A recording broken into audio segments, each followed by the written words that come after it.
So check it out, frag tank stand built, still needs to be painted, plumbing all the way into the sump, just how I said, and then the inlet coming up and in. So again, the external return pump teed off to the main frag tank.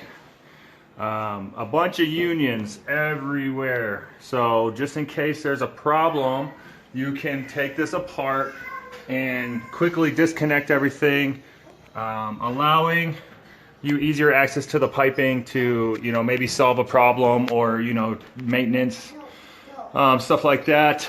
Again, ball valve, you can shut off the water inlet to the small frag tank and maybe adjust the flow a little bit. Maybe the bigger one needs some more flow and the littler one needs a little bit less flow. So the way it goes, I think the bigger one's probably gonna need all the flow that it could possibly get, and the littler one will probably not need nearly as much.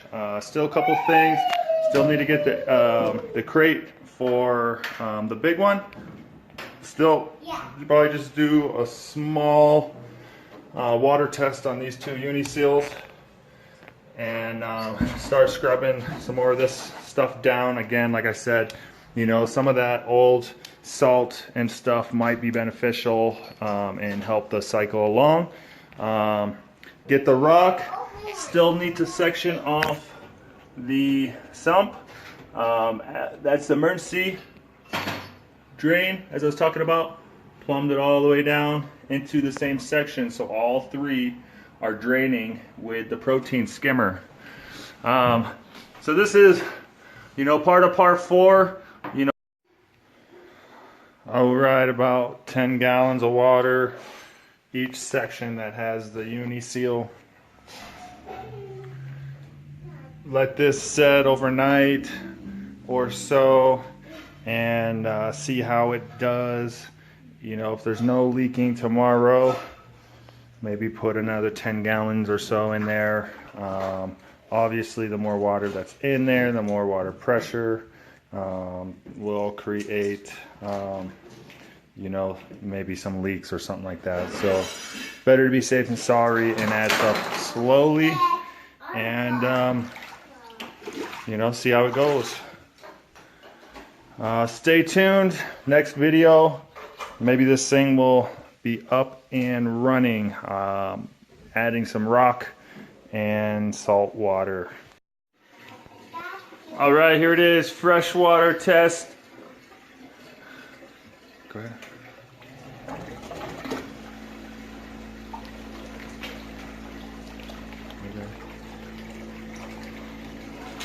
See how this water, the way it's set up, is the water flows into the second and then flows into the third, and then, you know, that last one's a little bit high because this pipe's a little bit higher, but again, the water should drop down and create flow, so that way, you know, you don't have the need for power heads and stuff like that because the water flow action of all the water falling down.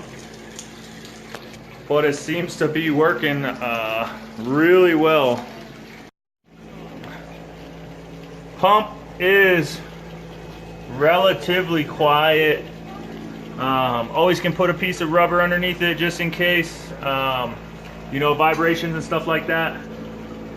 You know, no leaks that I can see as of yet. Water draining down. Again, that's the backup, so no water's going in there.